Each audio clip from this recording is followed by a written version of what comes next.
Muy buenos días a todos nuestros oyentes de iMoney Super 7. En el día de hoy, Lizardi Escalante, Marcos Lluvere. Estamos aquí para traerle todos los acontecimientos, tanto internacional como nacional. Muy agradecido de la invitación. Marco hoy como anfitrión. Me dijeron que me toca hoy invitarme a comer también. Bueno, podemos hablar de eso en la pausa. Feliz Día de la Constitución a todos nuestros compatriotas dominicanos. Aunque como ustedes y yo sabemos, la ley más importante, que es la que más cambia en este país, pero aún así tenemos un día para celebrarla, esperando y recordándole a nuestros legisladores que hagan su trabajo como deben y que vayan a hacer leyes que beneficien al pueblo. Y así como cambian la No, yo Constitución. creo que no necesitamos más leyes. Lo que necesitamos es que se completen las leyes que faltan para que la Constitución pueda aplicarse de manera completa y los reglamentos. Correcto. Así como ustedes van y cambian la Constitución cada 8 años, ustedes pueden completar los proyectos de ley que están sobre la mesa. Y hablando de todo un poco, vamos a comenzar con uno de los temas favoritos de este programa, que son las EDES y la pérdida eléctrica, junto con el subsidio que el gobierno tiene a este tema. En el último reporte se tiene que las EDES han alcanzado una pérdida del 44.2% de la energía comprada. Eso significa que 2/5 partes, un poco más de 2/5 partes del producto que se está vendiendo se está perdiendo. Y eso va de la mano con lo que siempre mencionamos. Si usted tiene un negocio, Lizardi, si usted tiene un negocio y se pierde el 40% de tu producto, estamos trabajando para nada.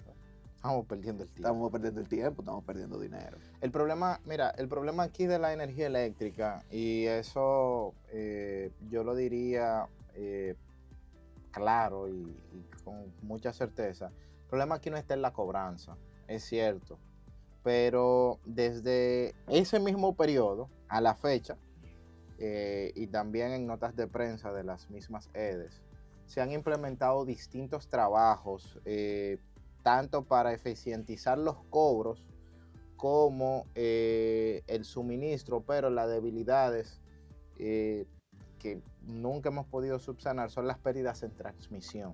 Es decir, la distribución. No la distribución. Es decir, es la energía que va desde las generadoras hasta las distintas distribuidoras. Esas redes necesitan un mantenimiento, necesitan necesitan un constante, digámoslo así, monitoreo, para ponerlo en términos más llanos, en el cual no se pierda o se minimicen las pérdidas de la parte de la distribución, porque sí es bien cierto, hemos visto que en los últimos meses, tanto de este como las de sur y de norte, han estado haciendo distintos operativos y detectando conexiones irregulares. No menos cierto el tema de las redes, del mantenimiento. Yo creo que ha sido lo que más nos impacta directamente, porque esa energía que se pierde en el camino hasta llegar a los puntos de distribución, adivina quién lo asume.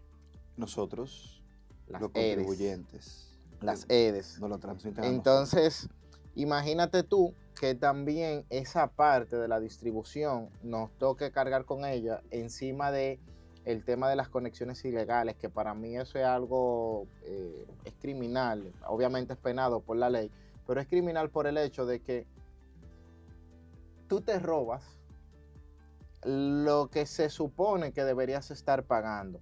Y habiendo tanta alternativa, yo creo que si usted entiende que no puede pagar, deberíamos racionalizar el uso de la energía. El problema es que muchas veces nuestra mentalidad y nuestro tema de educación en cuanto a la racionalización no va muy de la mano. Y ahí es interesante porque yo diría, y creo que sería bueno ver un poco más amplio el tema de las pérdidas, porque yo veía la gráfica que compartía en su momento en uno de los medios digitales, Y me parece que irnos del 2010 hasta la fecha es un poco absurdo porque cuando nosotros vemos La pérdida van en aumento. sí, pero hay un pico de descenso previo a la pandemia. Previo a la pandemia. Entonces, luego de ese pico, ¿qué pasó? Que volvemos y retomamos esa tendencia a la alza. ¿Quién dejó de hacer su trabajo? Y mira que es interesante lo que tú mencionas con el tema del consumo eléctrico de cada quien, porque cuando tú te robas la energía, o sea, todo el mundo lo conoce aquí como robarse la luz. No tiene una frase o una palabra o un término que utilice la población general para tratar de ocultar el hecho de que se está conectando de manera irregular. La gente más fácil te dice, yo me estoy robando la luz en mi casa, a decirte, yo estoy conectado de forma irregular. Por lo que sí hay una conciencia de que se sabe que no se está realizando un acto correcto. Y pasa a lo segundo. Tú mencionas que se debe racionalizar el uso de la energía, que se debe pensar, se puede pagar o no esa luz, pero parte de los altos costos de la energía eléctrica, parte, pero no el único, es el tema de que hay personas conectadas de forma irregular que hacen que se tenga que transferir el costo de la energía eléctrica a los subsidios y a las demás personas que están pagando la electricidad de sus casas. Es una realidad que tenemos que dar mantenimiento a las redes que hay entre la generadora y la distribuidora, como también sigue siendo una realidad que se tiene que dar un mantenimiento a la distribución a los hogares. Pero una realidad también, que yo creo que se habla poco de eso aquí, es que todo el mundo en el proceso recibe su parte y quien termina cargando con el costo final es parte del gobierno, parte de las personas que pagan la electricidad de sus casas. No, pero distribuidora y generadora reciben su dinero. No, los generadores sí. La distribuidora lo único que hace es la función de cobrar. Y aquí viene el dato interesante. El gráfico lo hizo el Centro Económico de Estrategia Sostenible, CRES. Y partiendo del 2010, en el 2010 nosotros teníamos unas pérdidas de 44.8%, pérdidas totales. Pérdida de energía, un 35.2%. O sea, el otro porcentaje se iba, la diferencia entre los 44, casi un 10%, se iba entre la distribución, que es lo que hablábamos, y la luz de conexión ilegal, como la gente llama, como se le llama técnicamente.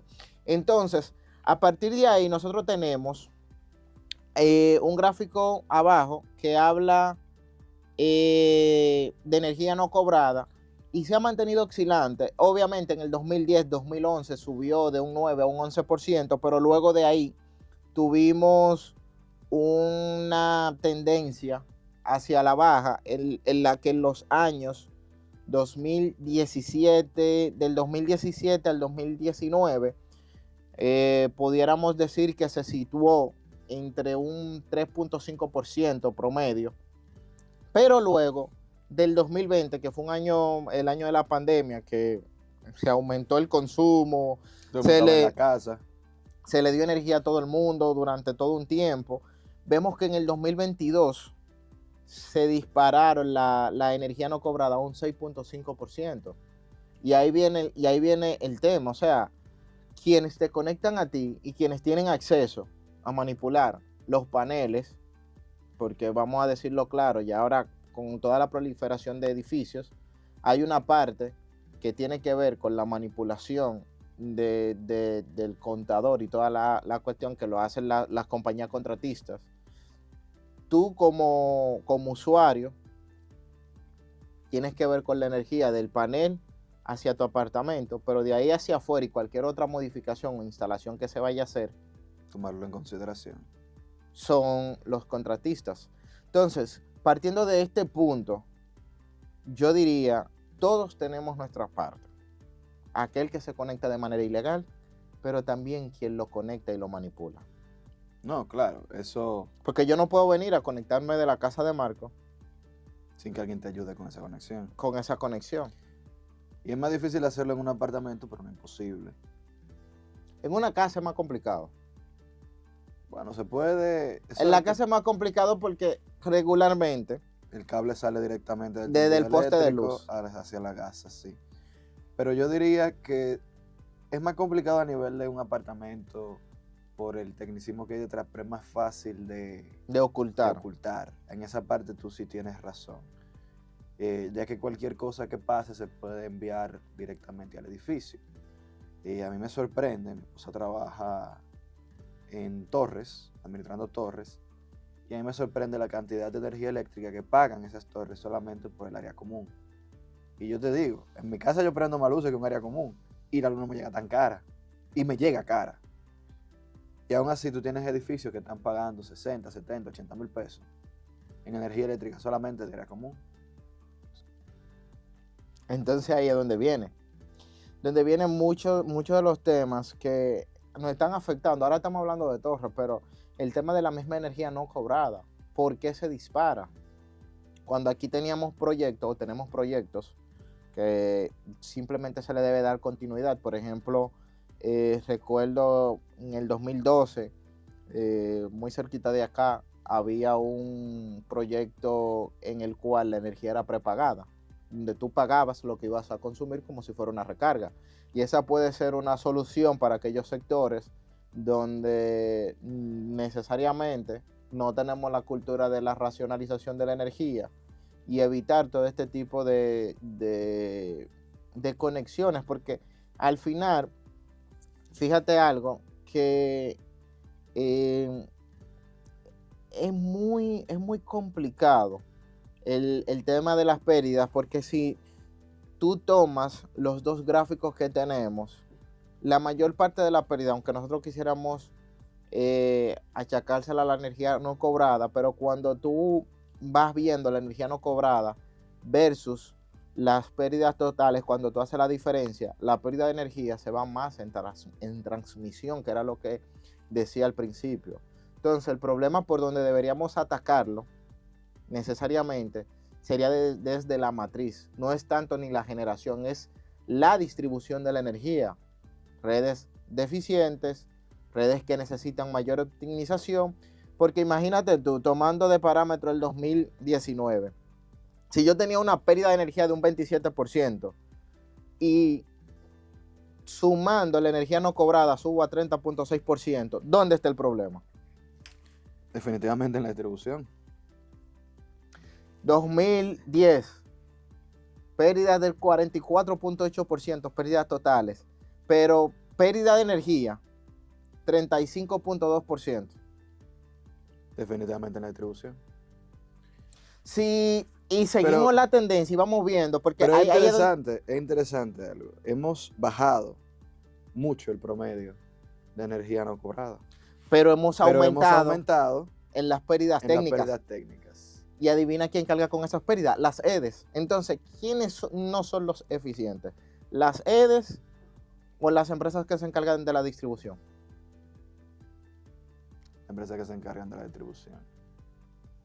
Entonces, es como te digo, sí hubo un aumento en la energía no cobrada en los años prepandémicos. Claro, veníamos del confinamiento, de la paralización de todos los proyectos, cambio de gobierno, tuvimos una serie de cosas. Pero vemos que de nuevo las sedes retomaron su curso, retomaron sus proyectos. Y ahora mismo, a mayo del 2025, la energía no cobrada es de 3.4%, pero sin embargo las pérdidas aumentaron de un 35 en el 2010, porque ya lo están dando el 2010, a un 38.3 en mayo de 2025. Y no, un 39.6 en agosto de 2025.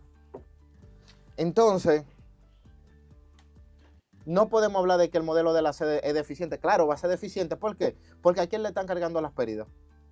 A la EDE.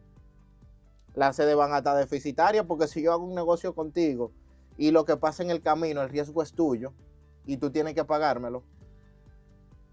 Pero la EDE también tiene la responsabilidad de trabajar esa red eléctrica. No, ahí es donde viene.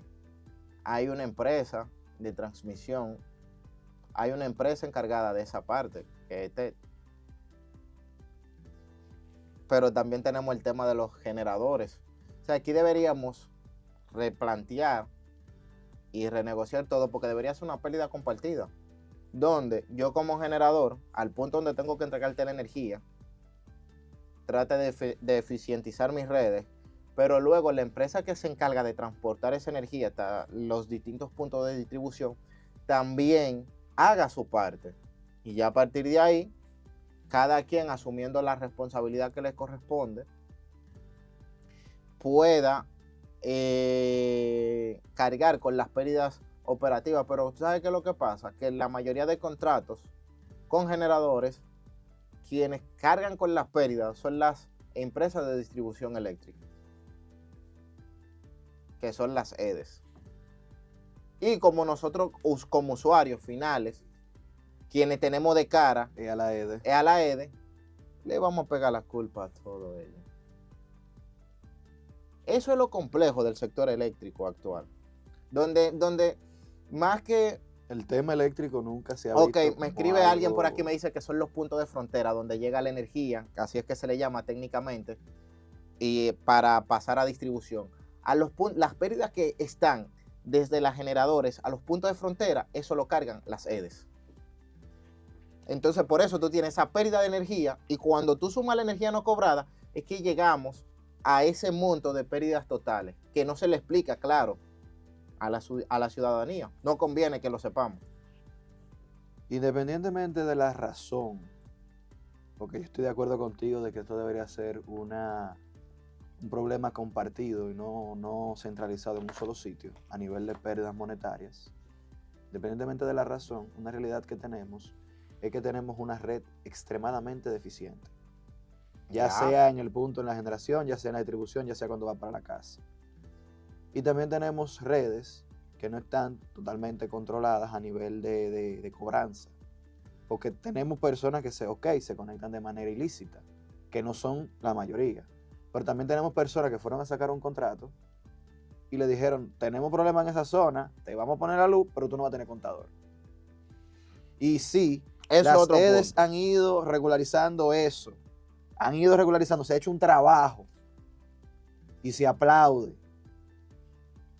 Pero, aunque se esté explicando el problema y se esté identificando el problema, yo no estoy viendo soluciones. ¿Se está intentando solucionar? Claro que sí, pero ¿dónde están las soluciones? Tenemos, y excusa que te interrumpa, sí. Tenemos hasta el año que va, o sea, lo que va de año, se han gastado 83.360.7 millones de pesos en el subsidio eléctrico. Y se aumentó en el presupuesto nacional de este año para que se gasten hasta 101.985.7 millones.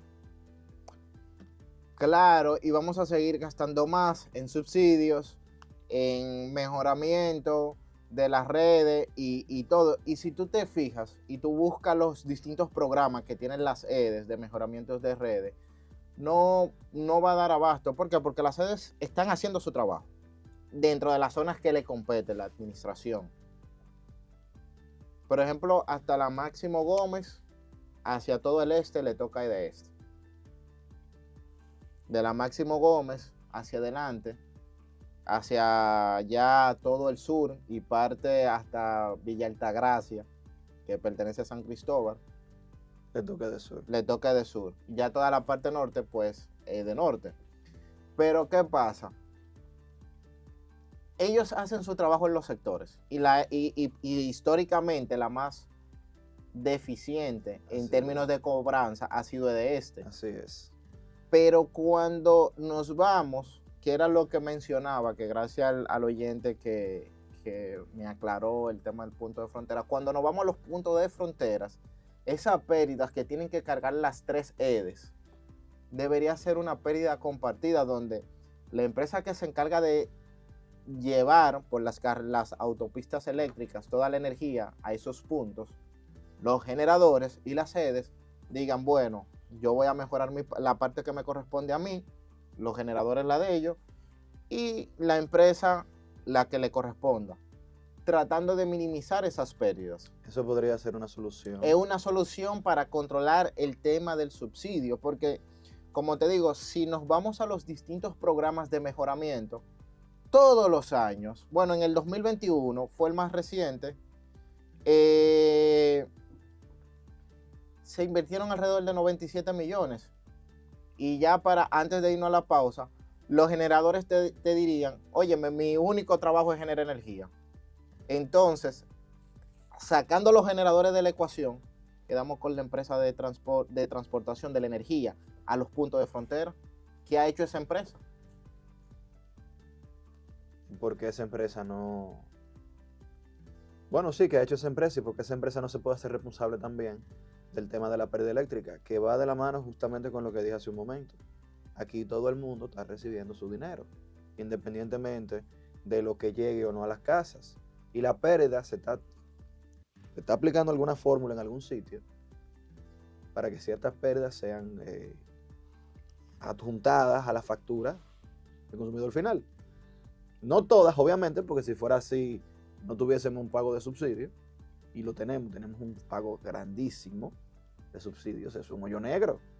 Eso simplemente le echa dinero al problema para cubrir la falta, la falta del pago, y quizás para sacar parte, para tratar de resolver el problema. Y vamos de la mano con lo que siempre pasa. No, que no sabíamos que en verano se prendían mal los aires, como que no sabíamos. Eso se llama falta de planificación. Eso se llama falta de planificación. No, que caen 2 gotas de agua. Mi hermano, usted sabe, y aquí se sabe, que parte del desarrollo de una nación, parte del desarrollo intelectual de un país, se basa en el acceso a la energía eléctrica, para que puedan conectarse a clase, para que puedan conectarse a internet, para que puedan tener carga de dispositivos. ¿Cómo es posible que en pleno 2025 haya sectores que todavía se va la luz 12 horas al día? Bueno, pero ahí lo tenemos. El tema de las pérdidas técnicas, que es un tema que tenemos que revisarlo y ver cómo se cambia el esquema que actualmente, que es lo que nos dice este estudio del CRES, no ha funcionado.